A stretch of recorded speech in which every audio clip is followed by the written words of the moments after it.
नमस्कार, मैं हूं अमित पालित। नमस्कार, आपके साथ मैं हूं ज्योत्सना पाटनी और अब वक्त है सुपरफास्ट 200 का।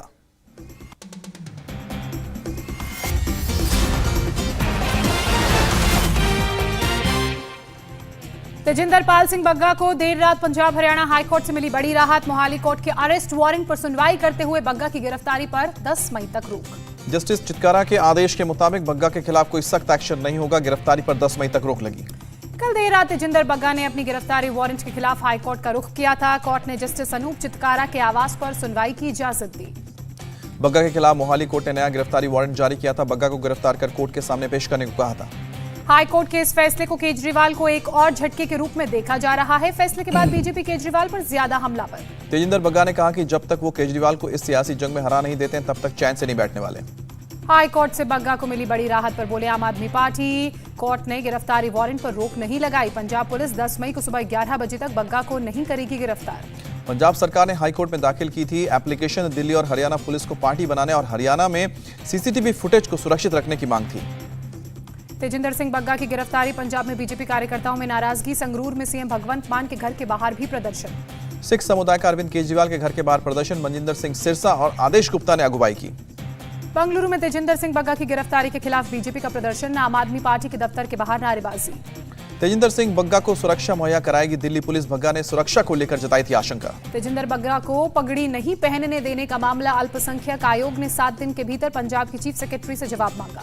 बीजेपी नेता मनजिंदर सिंह सिरसा का बड़ा आरोप। बग्गा को गिरफ्तार करने आए डीएसपी का देश के सबसे बड़े ड्रग्स तस्कर से संबंध। सिरसा ने डीएसपी कुलजिंदर सिंह को बताया ड्रग्स तस्कर। आरडीएक्स भिजवाने की कही थी बात। जारी किए दस्तावेज। बग्गा के मामले में केंद्रीय मंत्री अनुराग ठाकुर ने पंजाब पुलिस की कार्रवाई को गलत बताया। कहा कि पुलिस कानून बनाए रखने के लिए होती है, ना कि तोड़ने के लिए। तेजिंदर सिंह बग्गा से मिलने दिल्ली आए गोवा के सीएम प्रमोद सावंत। कहा एक वीडियो पोस्ट करने के लिए केजरीवाल ने किडनैप करवा लिया था। सीएम प्रमोद सावंत ने कहा कि चुनाव में गोवा की जनता ने आम आदमी पार्टी को उसका सही जगह दिखाया था। उसी तरह दिल्ली के लोग भी अन्याय के खिलाफ खड़े हों। तेजिंदर बग्गा से मिले बीजेपी युवा मोर्चा के अध्यक्ष तेजस्वी सूर्या। बग्गा के पिता भी रहे मौजूद। दिल्ली के डिप्टी सीएम मनीष सिसोदिया ने तेजिंदर सिंह बग्गा को गुंडा बताया। कहा कि एक गुंडे को बीजेपी बचा रही है। ज्ञान व्यापी मस्जिद पर सर्वे रोका गया। टीम बोली अंदर मुस्लिम पक्ष मौजूद था। कोर्ट के आदेश का पालन नहीं हुआ। भड़काऊ नारेबाजी में एक गिरफ्तारी। ज्ञानव्यापी मस्जिद में दूसरे दिन का नहीं हो पाया सर्वे। मुस्लिम पक्ष ने सहयोग करने से इनकार किया। सुनवाई की तारीख आगे खिसकाने का हवाला। हिंदू पक्ष के वकील हरिशंकर जैन का आरोप। मुस्लिम पक्ष के लोगों ने बैरिकेडिंग कर अंदर जाने से रोका। वाराणसी के जिला कोर्ट ने ज्ञानव्यापी मस्जिद सर्वे के मामले में मुस्लिम पक्ष की अर्जी पर फैसला सुरक्षित रखा है। कोर्ट कमिश्नर को बदलने की मांग। कोर्ट कमिश्नर बदले जाने के मामले में 9 मई को होगी अगली सुनवाई। कोर्ट कमिश्नर सहित दोनों पक्षों को पेश होने का आदेश भी जारी। ज्ञानव्यापी सर्वे पर केंद्र और यूपी सरकार की खामोशी पर अवैसी ने सवाल उठाया। कहा कि सरकार को कोर्ट को वर्शिप एक्ट 1991 के बारे में बताना चाहिए था। असदुद्दीन ओवैसी का संघ और बीजेपी पर आरोप। कहा 90 के दशक वाली नफरत को फिर से भड़काना चाहते हैं। राज ठाकरे के अयोध्या दौरे पर हो रहे विवाद के बीच राज ठाकरे का ट्वीट। कहा कि मेरे अयोध्या दौरे को लेकर कोई भी मीडिया से बात न करे। ट्वीट में लिखा पार्टी में प्रवक्ता बनाए गए हैं, वो मीडिया से बात करेंगे, कोई दूसरा बड़बोला ना बने। यूपी के धार्मिक स्थलों से हटाए गए 1 लाख से ज्यादा लाउडस्पीकर अब दोबारा नहीं लगाए जाएंगे। मुख्यमंत्री योगी ने निर्देश दिए। मुख्यमंत्री योगी आदित्यनाथ ने आदेश दिया कोई भी धार्मिक आयोजन या त्योहार सड़क पर न मनाया जाए। मुख्यमंत्री योगी आदित्यनाथ ने झांसी में समीक्षा बैठक में अधिकारियों को निर्देश दिया बुंदेलखंड की सभी परियोजनाओं की नियमित समीक्षा हो। सीएम योगी आदित्यनाथ आज झांसी और ललितपुर में करेंगे कई कार्यक्रम। जल जीवन मिशन योजना के तहत निर्माणाधीन परियोजनाओं का निरीक्षण करेंगे। दतिया में पीताम्बरा शक्तिपीठ पहुंचे सीएम योगी। मंदिर में योगी ने की पूजा अर्चना। एमपी के गृह मंत्री नरोत्तम मिश्रा भी मौजूद थे। उत्तर प्रदेश के मुख्यमंत्री योगी आदित्यनाथ झांसी के बबीना में ट्रीटमेंट प्लांट का मुआयना करने भी पहुंचे। प्लांट में चल रहे कामकाज की जानकारी ली। झांसी में सीएम योगी आदित्यनाथ ने मेजर ध्यानचंद इंडोर स्टेडियम का उद्घाटन किया। इस मौके पर सीएम योगी ने खिलाड़ियों से बात की। स्टेडियम में खिलाड़ियों ने कई खेलों का प्रदर्शन किया। सीएम योगी ने ताली बजाकर खिलाड़ियों की हौसला अफजाई की। राष्ट्रपति रामनाथ कोविंद आज महाराष्ट्र दौरे पर जाएंगे। आईआईएम नागपुर के स्थायी परिसर का उद्घाटन करेंगे। मुंबई के लीलावती अस्पताल के पास रोकी गई देवेंद्र फडणवीस की गाड़ी। सीएम उद्धव ठाकरे के काफिले के लिए पुलिस ने रोका। देवेंद्र फडणवीस ने सांसद नवनीत राणा से मुलाकात की। लीलावती अस्पताल में नवनीत राणा के स्वास्थ्य के बारे में जानकारी ली। बीजेपी नेता आशीष शेलार भी मौजूद रहे। सीएए एनआरसी लागू करने पर बोले तेजस्वी यादव। सीएए एनआरसी पर पार्टी का स्टैंड साफ, हम हमेशा इसका विरोध करते रहेंगे, आगे भी संसद में विरोध ही जताएंगे। 30 साल में बिहार का विकास न होने वाले प्रशांत किशोर के बयान पर तेजस्वी यादव का पलटवार। कहा कि कौन है प्रशांत किशोर, कहां रहते हैं, मैं नहीं जानता। झारखंड में 150 करोड़ रुपए के खनन घोटाले पर बीजेपी हमलावर। बीजेपी ने सीएम सोरेन से स्पष्टीकरण मांगा। कहा इस्तीफा दे मुख्यमंत्री। पुडुचेरी के पूर्व सीएम वी नारायण स्वामी ने राज्य सरकार पर बोला हमला। कहा कि दलालों के से घिरी हुई सरकार, प्रदेश में कानून व्यवस्था की हालत खराब, हो रहे हैं बॉम्ब ब्लास्ट। दिल्ली में उत्कर्ष महोत्सव में बीजेपी अध्यक्ष जेपी नड्डा ने हिस्सा लिया। कहा, बीजेपी संस्कृति की रक्षक और संस्कृति को आगे बढ़ाने वाली पार्टी। जेपी नड्डा ने लोगों को भरोसा दिया है कि बीजेपी और पीएम मोदी भारतीय परंपरा और संस्कृति को आगे बढ़ाने में कोई कसर नहीं छोड़ेंगे। 20 और 21 मई को जयपुर में बीजेपी नेताओं की बड़ी बैठक। जेपी नड्डा बैठक में लेंगे हिस्सा। पीएम भी वीडियो कॉन्फ्रेंसिंग के जरिए संबोधित करेंगे। हैदराबाद के चंचल गुंडा जेल में एनएसयूआई के सदस्यों से मिले राहुल गांधी। उस्मानिया विश्वविद्यालय के बाहर प्रदर्शन करने पर गिरफ्तारी की गई। राहुल गांधी ने तेलंगाना कांग्रेस के कार्यकर्ताओं को संबोधित किया। प्रदेश में बदलाव के लिए युवाओं को कांग्रेस से जोड़ने की अपील की। राहुल गांधी कार्यकर्ताओं को दो टूक अपनी किसी भी शिकायत को मीडिया में ना लाए, पार्टी का होता है नुकसान, हम इससे बर्दाश्त नहीं करेंगे। राहुल गांधी ने पार्टी के समर्पित कार्यकर्ताओं को पार्टी की आत्मा बताया। कहा, ये अन्याय के खिलाफ लड़ रहे हैं। कांग्रेस से इस्तीफा देने के कुछ ही घंटे बाद बीजेपी में शामिल हुए प्रमोद माधवराज। सीएम बसवराज मुंबई रहे मौजूद। जम्मू कश्मीर के पूर्व शिक्षा मंत्री हर्षदेव सिंह ने आम आदमी पार्टी का दामन थामा। संजय सिंह ने दिलाई सदस्यता। मुंबई के बीकेसी मैदान में 14 मई को रैली करेंगे सीएम उद्धव ठाकरे। पूर्व सीएम फडणवीस 15 मई को गोरेगांव नेस्को ग्राउंड में करेंगे जनसभा। महाराष्ट्र बीजेपी के नेता देवेंद्र फडणवीस का ऐलान, निकाय चुनाव में उनकी पार्टी 27% टिकट ओबीसी को देगी। Gujarat BJP chief CR Patil ने दिल्ली के सीएम अरविंद केजरीवाल को महाठग बताया। कहा कि मुफ्त वाली 4 गुजरात में नहीं चलेगी। दिल्ली में कांग्रेस नेता भूपेंद्र सिंह हुड्डा से मिले किसान नेता। राकेश टिकैत समेत कई किसान नेताओं ने की चर्चा। भूपेंद्र सिंह हुड्डा ने कहा कि किसानों की समस्याओं पर हुई यह बात, चिंतन शिविर के लिए ड्राफ्ट करूंगा तैयार। भूपेंद्र सिंह हुड्डा की मांग, एमएसपी से कम फसल को कोई भी खरीदता है तो उसके लिए सजा का प्रावधान होना चाहिए। उपराष्ट्रपति वेंकैया नायडू की देश की जनता से अपील, पर्यावरण को बचाने के लिए आगे आए।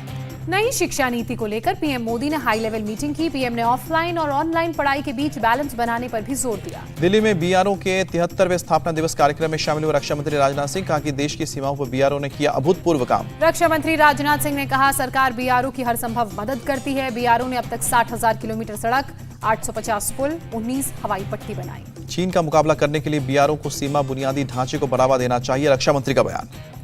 उधमपुर में नॉर्थ टेक कॉन्फ्रेंस में पहुंचे उप सेना प्रमुख lieutenant general BS Raju. Make in India सैन्य उपकरणों की प्रदर्शनी का जायजा लिया। केंद्र सरकार ने सुप्रीम कोर्ट के 2 जजों की नियुक्ति पर नोटिफिकेशन जारी किया। जस्टिस सुधांशु धूलिया और justice J Pardiwala supreme court के जज नियुक्त हुए। केंद्रीय मंत्री अश्विनी कुमार चौबे का बयान, कोविड की वजह से सीएए का काम स्थगित है, समय आने पर देश भर में किया जाएगा लागू। एलपीजी की कीमत बढ़ाने पर कांग्रेस का हल्ला बोल। केंद्रीय पेट्रोलियम मंत्री हरदीप सिंह पुरी के घर के बाहर प्रदर्शन। एलपीजी की कीमत बढ़ाने पर राहुल गांधी ने मोदी सरकार पर भी साधा निशाना। कहा, आम जनता महंगाई बेरोजगारी से परेशान है। कांग्रेस नेता सचिन पायलट ने गैस की कीमत बढ़ाए जाने की निंदा की। कहा कि मोदी सरकार लोगों को ठग रही है। शिवसेना सांसद संजय राउत ने कहा, महंगाई पर ना तो पीएम और ना ही वित्त मंत्री बोलते हैं, बीजेपी का कोई नेता भी नहीं बोलता है। संजय राउत ने कहा कि लाउडस्पीकर का चैप्टर अब समाप्त हो गया है, बीजेपी के नेताओं को महंगाई और बेरोजगारी पर बोलना चाहिए। एआईएमआईएम प्रमुख असदुद्दीन ओवैसी ने कहा, पीएम मोदी को मालूम है जब तक नफरत की बात होगी गैस पर 1000 रुपए भी बढ़ा देंगे, वोट उन्हीं को मिलेगा। बंगाल की सीएम ममता बनर्जी का सरकार पर बड़ा इल्जाम, तेल और गैस की लगातार कीमत बढ़ाकर मोदी सरकार जनता को कष्ट दे रही है। टीएमसी सांसद सुखेंद्र शेखर रॉय ने कहा, तेल और गैस की बढ़ती कीमतों से जनता परेशान है और इसकी हम निंदा करते हैं। सुखेंद्र शेखर रॉय ने कहा कि सरकार कंगाल हो गई है, बीते 2 साल में तेलों की कीमत बढ़ाकर 17 लाख करोड़ रुपए वसूले हैं। बीजेपी नेता दिलीप घोष ने सरकार का बचाव किया। कहा, यूक्रेन रूस युद्ध के चलते तेल और गैस के दाम में बढ़ोतरी। दिलीप घोष ने ममता सरकार पर निशाना साधा। कहा कि बंगाल में सबसे ज्यादा महंगी है बिजली, यहाँ बिना पैसे के किसी योजना का लाभ नहीं मिलता है। अयोध्या में राम मंदिर निर्माण स्थल की सामने आई तस्वीर, 5 फीट लंबे 17,000 पत्थर से तैयार हो रहा है मुख्य स्थान।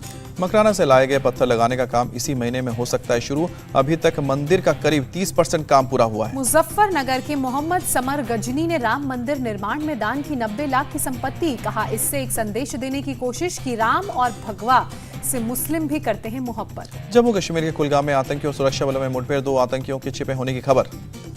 सुरक्षा बलों ने दोनों आतंकवादियों को घेरा, दोनों तरफ से फायरिंग। श्रीनगर में फिर टारगेट किलिंग, ड्यूटी पर जा रहे पुलिसकर्मी पर आतंकवादियों ने बरसाई गोलियां। अस्पताल में शहीद आतंकियों की तलाश के लिए चला गया ऑपरेशन। बांदीपुरा में 2 आतंकवादी गिरफ्तार, हथियार और गोला बारूद बरामद। जोधपुर में धीरे धीरे सामान्य हो रहे हैं हालात, आज कर्फ्यू में 8 घंटे की ढील। उत्तर प्रदेश के पूर्व मंत्री हाजी याकूब को हाईकोर्ट से झटका, गिरफ्तारी पर रोक की याचिका हाईकोर्ट में रद्द की गई। शामली में माफिया संजीव जीवा की 3 करोड़ की प्रॉपर्टी जब्त की गई। प्रशासन ने 5 बीघा जमीन और प्लॉट कुर्क किए। माफिया मुख्तार अंसारी का करीबी है। शिवसेना सांसद संजय राउत ने महाराष्ट्र में शांति होने की बात कही। कहा, शांति बिगाड़ने वालों को जनता ने मुंहतोड़ जवाब दिया। मुंबई में अजान के समय लाउडस्पीकर बजाने के नियम के उल्लंघन का मामला, 3 लोगों पर केस दर्ज। ठाणे में मनसुख हिरेन के परिवार वालों से मिले बीजेपी नेता किरीट सोमैया। उद्धव सरकार पर साधा निशाना, कहा सचिन वाजे प्रदीप शर्मा को बचा रहे हैं CM Uddhav Thackeray. Bank fraud के मामले में पंजाब के विधायक जसवंत सिंह के घर समेत कई जगहों पर सीबीआई की छापेमारी, 94 सिग्नेचर किए हुए चेक और कई आधार कार्ड बरामद किए। नक्सलियों को लेकर सीएम भूपेश बघेल का बड़ा बयान सामने आया। पैम्फलेट के जरिए नक्सलियों ने वार्ता की बात जाहिर की, संविधान में भरोसा जताएंगे तो नक्सलियों से बात करेंगे। हरियाणा के पंचकुला में चौथे खेलो इंडिया यूथ गेम्स का लोगो, एंथम, जर्सी और मैस्कट का अनावरण हुआ। सीएम खट्टर और केंद्रीय खेल मंत्री अनुराग ठाकुर ने हिस्सा लिया। इस बार हरियाणा के 5 पारंपरिक खेलों को किया जाएगा शामिल। अनुराग ठाकुर ने कहा, बिना लोगों की भागीदारी के ये व्यापक अभियान नहीं बन सकता। 2300 एथलीट्स के बेहतरीन और बनाने के लिए हर एक एथलीट पर सरकार 6 लाख रुपए खर्च कर रही है। खर्च केंद्रीय खेल मंत्री ने दी जानकारी। हरियाणा के सीएम मनोहर लाल खट्टर ने कहा, हमारी सरकार ने नीति बनाई है, मेडल लाने वालों को नौकरी देंगे, खेल में हिस्सा लेने वालों को नौकरी में देंगे आरक्षण। तमिलनाडु में सरकार के 1 साल पूरे होने पर सीएम स्टालिन का ऐलान, स्कूलों में कक्षा 1 से लेकर 5 के छात्रों के लिए ब्रेकफास्ट स्कीम लागू की जाएगी।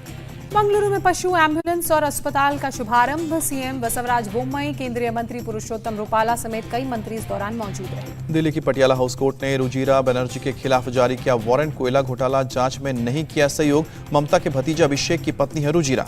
दक्षिण दिल्ली में डेमोलिशन ड्राइव के खिलाफ सीपीएम ने सुप्रीम कोर्ट में दायर की याचिका, एसडीएमसी की कार्रवाई को बताया गलत। जहांगीरपुरी हिंसा के मामले में पुलिस ने और 3 आरोपियों को गिरफ्तार किया। अब तक कुल 36 लोगों की गिरफ्तारी हुई। दिल्ली के डाबरी इलाके में 23 अप्रैल को युवक को पीटने का वीडियो आया सामने। इलाज के दौरान लड़की की मौत हुई थी।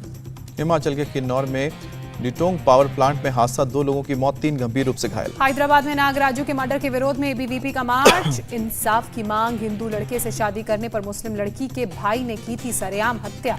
दिल्ली के सुभाष नगर में बीच सड़क पर फायरिंग से मची सनसनी, इनोवा गाड़ी पर सवार 2 भाइयों पर ताबड़तोड़ फायरिंग हुई। बाइक सवार बदमाशों ने फायरिंग की। हमलावरों ने करीब से दोनों लोगों पर 15 से 20 राउंड की फायरिंग की। पुरानी रंजिश को लेकर हमला हुआ। गंभीर हालत में दोनों को अस्पताल में भर्ती किया गया। पुलिस मामले की जांच कर रही है। बाहरी दिल्ली के खेड़ा गांव में एक बुजुर्ग की गोली मारकर हत्या, गोली मारने की वारदात सीसीटीवी में कैद हुई। बाइक पर आए 2 बदमाशों ने वारदात को अंजाम दिया। पुलिस पूरे मामले की जांच कर रही है। उत्तर प्रदेश के बाराबंकी में लड़कों के 2 गुटों में आपस में मारपीट, झगड़े के दौरान एक छात्र को चाकू लगा। अस्पताल में इलाज के दौरान छात्र की मौत हुई। गाजियाबाद में सर्च ऑपरेशन के दौरान बदमाशों ने पुलिस वाले पर हमला किया, एक पुलिसकर्मी जख्मी, जवाबी कार्रवाई में बदमाश घायल। इंदौर अग्निकांड में पुलिस ने किया खुलासा, प्रेमिका से झगड़े के बाद प्रेमी ने बेसमेंट में खड़ी प्रेमिका की स्कूटी में लगाई आग, जिसके बाद पूरी बिल्डिंग में फैल गई आग। सीसीटीवी से हुआ अग्निकांड का खुलासा, हादसे में बिल्डिंग में सो रहे 7 लोगों की दर्दनाक मौत हुई है। फिलहाल पुलिस मामले की जांच कर रही है। उत्तर प्रदेश के सहारनपुर में पटाखा फैक्ट्री में हुआ ब्लास्ट, विस्फोट के बाद फैक्ट्री में लगी आग, हादसे में 3 लोगों की दर्दनाक मौत। फैक्ट्री में आग लगने से बाहर खड़ी गाड़ियां जलकर खाक हुई। करीब आधा दर्जन लोग आग में झुलसे, घायलों को अस्पताल में भर्ती किया गया। मौके पर पहुंची फायर ब्रिगेड की टीम ने आग पर पाया काबू। फैक्ट्री के मलबे के कुछ और लोगों के यहां पर दबे होने की आशंका, जिसके चलते रेस्क्यू ऑपरेशन जारी। घटनास्थल पर पहुंची पुलिस की टीम ब्लास्ट की जांच में जुटी है। पुलिस के मुताबिक पटाखे की फैक्ट्री का था लाइसेंस। झारखंड के जमशेदपुर में टाटा स्टील कंपनी के कोक प्लांट में अचानक आग लगने से अफरा तफरी, फायर ब्रिगेड की 5 गाड़ियों ने आग पर पाया काबू। हादसे में 3 मजदूर घायल हुए, एक की हालत गंभीर है, सभी का इलाज जारी। कंपनी ने हादसे की जांच कराने की बात कही। बताया जा रहा है कि आग बैटरी के ब्लास्ट होने की वजह से लगी। आंध्र प्रदेश के विशाखापट्टनम में जवाहरलाल नेहरू फार्मा सिटी में आग लगी। मौके पर पहुंची फायर ब्रिगेड की टीम ने आग पर काबू पाया। मुंबई से सटे कल्याण डोंबिवली इलाके में खदान के तालाब में डूबने से 5 लोगों की मौत, मृतकों में 2 महिलाएं, 3 बच्चे शामिल। पुलिस के मुताबिक कपड़ा धोने के लिए सभी लोग तालाब के पास गए थे। एक दूसरे को बचाने के दौरान दर्दनाक मौत हुई। असम के कामरूप में भैंस ने एक शख्स को बुरी तरह से लहूलुहान किया, लोगों के हल्ला करने के बाद छोड़कर भागा। असम के बारपेटा में दिखा टॉर्नेडो, जानमाल के नुकसान की जानकारी नहीं। आज बद्रीनाथ धाम के खुले कपाट, 12 क्विंटल फूलों से की गई है कपाट की मंदिर की सजावट। जम्मू कश्मीर के उधमपुर में लगा डिफेंस एक्सहिबिशन, 162 कंपनियों ने हिस्सा लिया। रामेश्वरम में कार और बाइक की टक्कर में एक शख्स की मौत, टक्कर लगने से एक शख्स समुद्र में गिरा, एक घायल। साइक्लोन आसानी को लेकर मिदनापुर प्रशासन अलर्ट, दीघा बीच पर जिला प्रशासन, सिविल डिफेंस और एसडीआरएफ की टीम ने मॉक ड्रिल किया। देश को मिली पहली रैपिड रेल, गुजरात के सावली में बनाई गई है ट्रेन, एनसीआरटीसी के अधिकारियों को सौंपी गई। ट्रेन में charging point, wifi, infotainment system, साथ ही आधुनिक सुविधा दी गई है। ट्रेन की सीट को आरामदायक बनाया गया है। देश में बीते 24 घंटे में कोरोना के 3805 नए मामले सामने आए, 22 संक्रमितों ने दम तोड़ा। दिल्ली में बीते 24 घंटे में कोरोना से 1407 लोग संक्रमित हुए, 2 लोगों की मौत हुई। महाराष्ट्र में कोरोना के 253 नए मामले सामने आए, 24 घंटे में 136 संक्रमित रिकवर हुए। कर्नाटक में 24 घंटे में कोरोना से 171 लोग संक्रमित, प्रदेश में कोरोना के 1945 एक्टिव केस। यूक्रेन के ओडेसा में रूसी सेना ने मिसाइल से हमला किया। एयरक्राफ्ट से 6 मिसाइलें दागी गई। रिहायशी इलाके को निशाना बनाकर हमला किया गया। मिसाइल हमले के बाद घरों में आग लगी। फायर ब्रिगेड की टीम आग बुझाने में जुटी। हमले से इलाके में अफरा तफरी का माहौल। जानमाल के नुकसान की जानकारी नहीं। फिलहाल राहत बचाव कार्य जारी। रूसी सेना के हमले में तबाह हुआ खार्किव में स्थित एक ऐतिहासिक म्यूजियम। रूसी सेना ने म्यूजियम पर मिसाइल से हमला किया था। म्यूजियम में आग लगी। यूक्रेन ने रूस के स्नेक आइलैंड पर रूसी हमला बोला। रूसी ठिकाने यहां पर थे जिन पर हमला बोला गया। ड्रोन से हमला कर द्वीप को तबाह किया गया। यूक्रेन के खार्किव में रूसी सेना लगातार कर रही है हमले। रूसी सेना ने यूक्रेन की सेना को रोकने के लिए खार्किव के बाहर 3 पुलों को उड़ाया। यूक्रेन के बखमुट में अपने घरों को देखने पहुंचे लोग। रूसी हमले में आशियाने तबाह देख मायूस हुए लोग। रूस के हमले में मलबे में तब्दील हुए ज्यादातर लोगों के घर। कीव यात्रा पर पहुंचे WHO के डायरेक्टर जनरल रूस से की अपील, खत्म करें यूक्रेन में लड़ाई। यूक्रेन के राष्ट्रपति जेलेंस्की ने कैबिनेट के साथ मीटिंग की। देश की इकॉनमी को लेकर चर्चा। वेस्ट बैंक में इजरायली आर्मी ने संदिग्ध फिलिस्तीनी शख्स के घर को उड़ाया। फिलिस्तीन पर यहूदी नागरिक की हत्या का आरोप। इराक में धूल भरी आंधी से लोगों की बड़ी परेशानी। लोगों को सांस लेने में हो रही है समस्या। अस्पताल में कई लोग भर्ती। क्यूबा होटल में विस्फोट में अब तक 25 लोगों की मौत, 74 लोग घायल। गैस रिसाव के बाद विस्फोट हुआ। श्रीलंका के कोलंबो में राष्ट्रपति सचिवालय के सामने सैकड़ों लोगों ने प्रदर्शन किया। पुलिस पर शांतिपूर्ण प्रदर्शन के दौरान बल के प्रयोग के विरोध में सड़कों पर उतरे लोग। श्रीलंका में इमरजेंसी लगाने पर अमेरिका, यूरोपियन यूनियन समेत कई पश्चिमी देशों के प्रतिनिधियों ने जताई चिंता। कहा कि इससे समस्या का समाधान नहीं होगा। श्रीलंका के विपक्षी दलों ने भी स्टेट इमरजेंसी लगाए जाने की आलोचना की। सरकार ने जवाब में कहा आर्थिक संकट से निपटने के लिए ये जरूरी है। अफगानिस्तान की महिलाओं के लिए तालिबान का नया फरमान, सिर से लेकर पैर तक ढकने वाला बुर्का पहने, संस्कृति के सम्मान का दिया हवाला। पाकिस्तान के बलूचिस्तान प्रांत में 5.2 तीव्रता का भूकंप, 80 घर हुए तबाह, 200 से ज्यादा लोग हुए बेघर। IPL में लखनऊ ने कोलकाता को हराया 75 रन से मात। जीत के साथ लखनऊ की टीम अंक तालिका में टॉप पर पहुंची। कोलकाता लगभग प्लेऑफ की रेस से बाहर। लखनऊ ने दिया 177 रन का टारगेट। कोलकाता की टीम 14.3 ओवर में 101 रन राउंड पर आउट। कोलकाता की तरफ से आंड्रे रसल की तूफानी पारी बेकार गई। 19 गेंदों में बनाए 45 रन। लखनऊ की ओर से क्विंटन डिकॉक ने 50 रन बनाए। दीपक हुड्डा ने खेली 41 रन की पारी। लखनऊ की ओर से आवेश खान और जेसन होल्डर ने 3-3 विकेट चटके। आवेश खान को शानदार गेंदबाजी के लिए प्लेयर ऑफ द मैच चुना गया। IPL के एक और मुकाबले में राजस्थान रॉयल्स की जीत, पंजाब किंग्स को 6 विकेट से हराया।